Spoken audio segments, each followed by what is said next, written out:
السلام على الحسين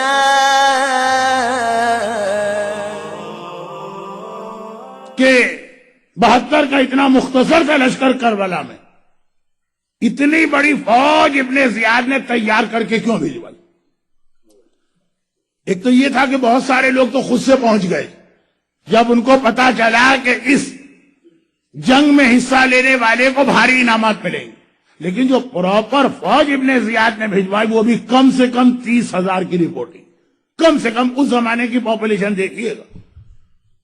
اور یہ اختلاف اس لیے بھی آ جاتا کہ 30,000 تو وہ ایک باقاعدہ جو فارمل قسم کی آرمی ہوتی، اس کے علاوہ بہت سارے لوگ، یہ خبر پھیل گئی تھی کہ حاکم بڑا خوش ہو جائے گا، جو کربلا میں جائے گا بڑے بھاری انعامات ملیں گے، وہ خود سے پہنچے، ان کی کوئی رپورٹنگ نہیں ہے، وہ خالی لوگوں نے اندازے لگائے کہ کتنے ہوں گے۔ مگر یہ 30,000 بھی صرف 72 کے جس میں بچے بھی ہیں، وہ اس لیے کہ ٹھیک 1 مہینے پہلے ابن زیاد کوفے کے بازاروں میں ایک ایسا جہاد دیکھ چکا تھا جو ایک اکیلے نے کیا تھا، ایک اکیلا سپاہی تھا، مگر کوفے کی ساری فوج، وہ خود ابن زیاد 1 مہینے پہلے دیکھے ہوئے۔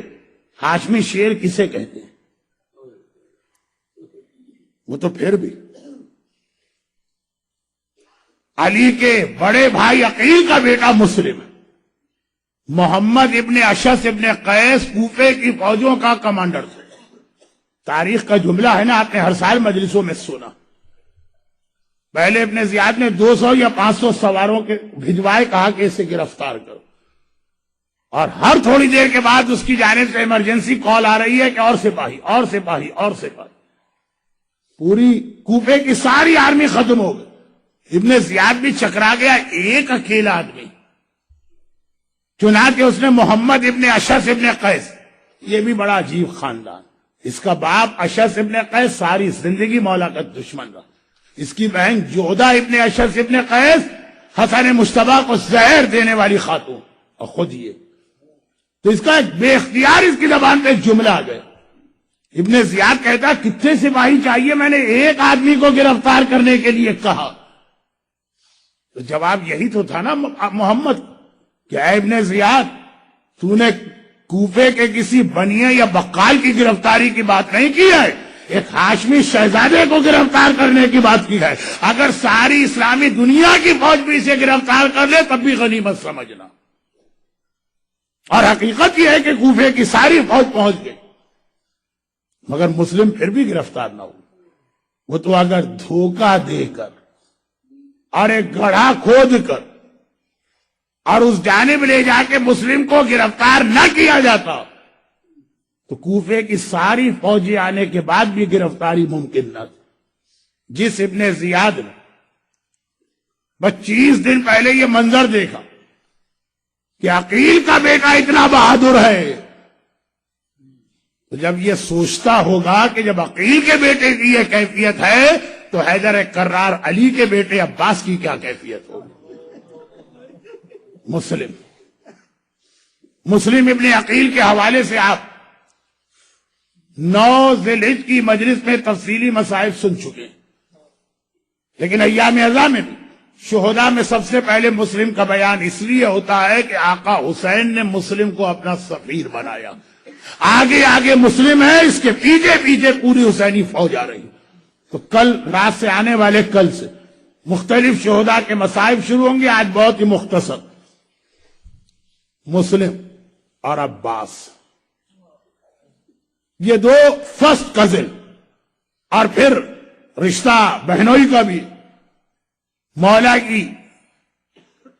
کے داماد ہے مسلم، تو جناب عباس کے بہنوئی بھی فرسٹ کزن بھی ہیں اور ایک ایج گروپ، اگرچہ ہمیں معلوم ہے کہ عباس کا رتبہ بہت بلند ہے، مگر امام معصوم نے آج ہمارے اس مجمع میں کچھ ایسے زائرین بھی آ رہے ہیں جو آج تک ہمارے ساتھ ہیں، کل انشاءاللہ کربلا پہنچ رہے ہوں گے، تو جب کبھی بھی آپ کربلا اور کوفہ جاتے ہیں، جو زیارت امام نے آقا عباس کی بتائی ہے وہ تو ہمارے بچوں کو بھی یاد ہو گئے، لیکن جو اس کے الفاظ ہیں وہی الفاظ جناب مسلم ابن عقیل کے لیے بھی امام نے استعمال کیے. السلام علیک ایھا العبد الصالح المطیع للہ ولرسولہ ولامیر المؤمنین. یہ الفاظ جناب عباس کی زیارت کے، یہی الفاظ مسلم ابن عقیل کی زیارت کے. کربلا کے شہیدوں کا جہاد کائنات کا سب سے عظیم جہاد، مگر مسلم کا جہاد میں اس اعتبار سے عظیم کہتا ہوں کہ کربلا کے شہید جب جہاد کر رہے تھے تو ایک دوسرے کا ساتھ دینے والے تھے. پوری شب عاشور اصحاب امام بے شک عبادت کرتے رہے، مگر ایک دوسرے کی موجودگی میں وقتاً فوقتاً ایک دوسرے سے باتیں کرتے رہے، ایک دوسرے کا حوصلہ بڑھاتے رہے، گرچہ اس کی ضرورت نہیں تھی. کربلا کا جہاد جب تھا، جو شہید میدان میں جاتا تھا تو اس طرح سے جاتا تھا کہ آقا حسین اس کو الوداع کہتے تھے. عباس کے علم کے سائے میں وہ اپنی سواری پہ سوار ہوتا تھا. جب وہ گھوڑے سے گرتا تھا آقا حسین اس کا لاشا اٹھا کے لاتے تھے. جتنی دیر جہاد کرتا تھا اتنی دیر تک آقا حسین و آقا عباس اسے شاباش دیتے رہتے تھے. مگر کوفے کی گلیوں کا یہ مجاہد اکیلا تھا، تنہا تھا. ساری رات اس نے بھی عبادت میں گزاری، مگر یہ تنہائی کی عبادت تھی. جب یہ جہاد کے لیے روانہ ہوا، نہ کوئی گھوڑے پہ سوار کرانے والا ہے، نہ کوئی شاباش کہنے والا ہے. جب گرفتار ہوا تو اس وقت بھی کوئی نہیں جو آ کے مسلم کو جیسے حسین اور شہید کے سرانے پہنچے. مسلم کا جہاد اس لیے بھی عجیب ہے کہ کوفے کے کربلا کے جتنے مجاہد ہیں جب جہاد کرتے ہیں تو مقابلہ فقط تیر اور تلوار سے ہے جو میدان جنگ کے ہتھیار ہیں. مگر مسلم جب کوفے کی گلیوں اور بازاروں میں جہاد کر رہے ہیں تو تیر بھی پھینکے جا رہے، تلواریں بھی چلائی جا رہے، برچھیاں اور نیزے بھی استعمال ہو رہے.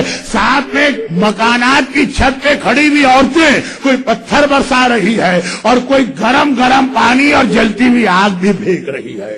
مسلم کربلا کا ایک ایسا مجاہد ہے، مسلم کربلا کا ایک ایسا مجاہد ہے جو آقا سجاد کے علاوہ باقی کربلا کے سارے شہیدوں سے اس اعتبار سے دوہرا جہاد کر بیٹھا کہ کربلا کا ہر شہید شہید تو ہوا ہے مگر قیدی بنا کے ظالم کے سامنے نہ لے جایا گیا. ہائے مسلم، شہادت بھی ملی ہے اور ہائے مسلم پہلے ظالم کے سامنے گرفتار کر کے بھی لے جائے گئے. مسلم کا جہاد اس وقت سے شروع ہوا جب مسلم نے ایک بڑا عجیب جملہ کہا. طوعا کے گھر میں اس ہاشمی شہزادے نے رات گزاری ہے. مومنہ ماں کا کتنا ظالم اور دشمن اہل بیت بیٹا. ابن زیاد کو اطلاع دی، جیسے ہی فوجی آنے لگی مسلم ایک بار طوعا کے گھر سے تلوار لے کے باہر نکلنے لگے. طوعا نے ایک جملہ کہا، شہزادے آپ باہر نہ جائیے، یہاں پھر بھی آپ گھر میں ہیں، محفوظ ہیں، تین طرف سے دیواریں آپ کو بچا رہی ہیں.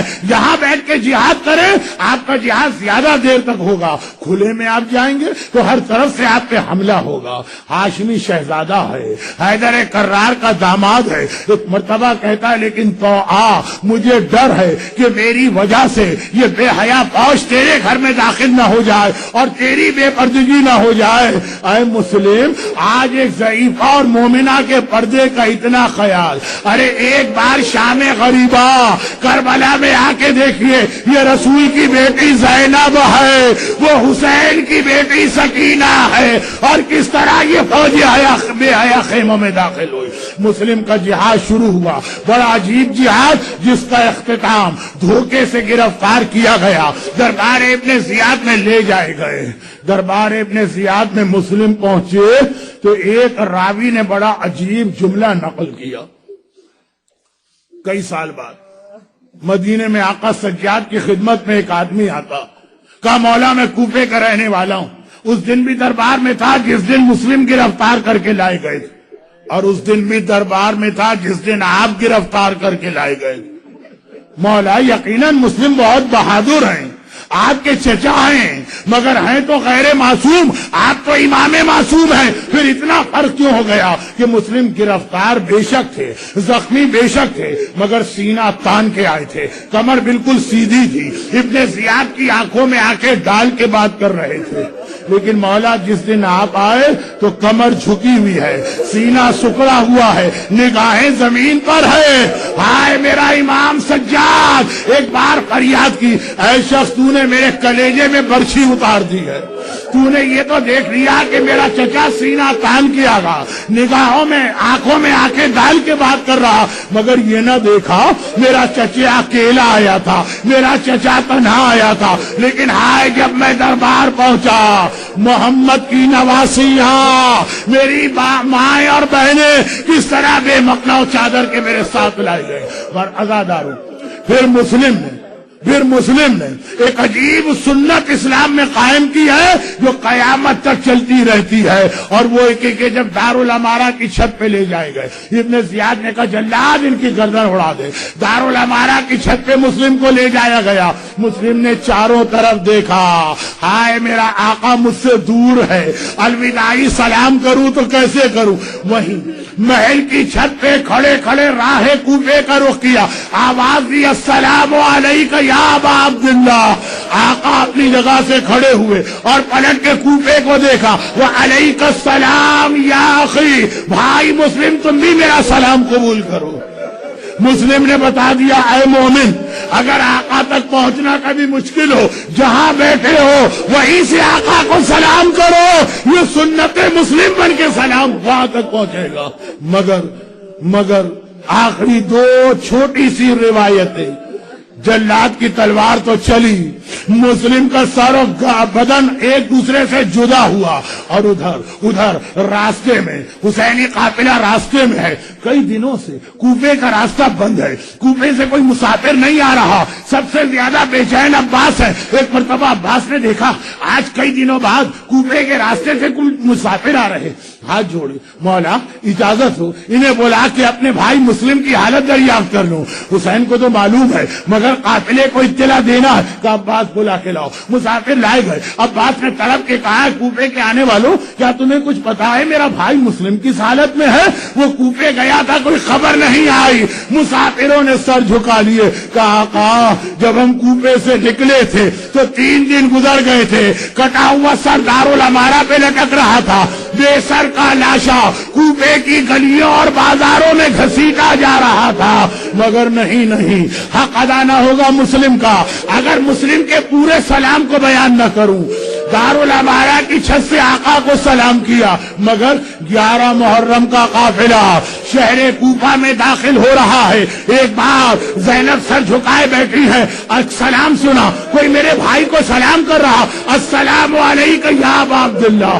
زینب گھبرا گئی، السلام علیکم یا ابن رسول اللہ۔ زینب پریشان ہو گئی، یہ دشمنوں کے شہر میں میرے بھائی کو سلام کون کر رہا؟ دائیں دیکھا بائیں دیکھا، کوئی نظر نہ آیا، دوبارہ ایک آواز آئی، اب زینب کو سلام کیا، السلام علیکی یا بنت رسول اللہ، اے رسول کی بیٹی میرا سلام لیجئے۔ زینب نے پہچان لیا، کوفے کے دروازے پر ایک بے سر کا لاشا لٹک رہا ہے اور اس لاشے سے یہ سلام کی آواز آ رہی۔ زینب نے گھبرا کے پوچھا اے شخص تو ہے کون جو مجھے سلام کر رہا؟ جواب آیا شہزادی آپ نے اپنے بھائی مسلم کو نہ پہچانا، ارے میں آپ کا سفیر 1 مہینے سے یہاں آپ کا انتظار کر۔ السلام على الحسين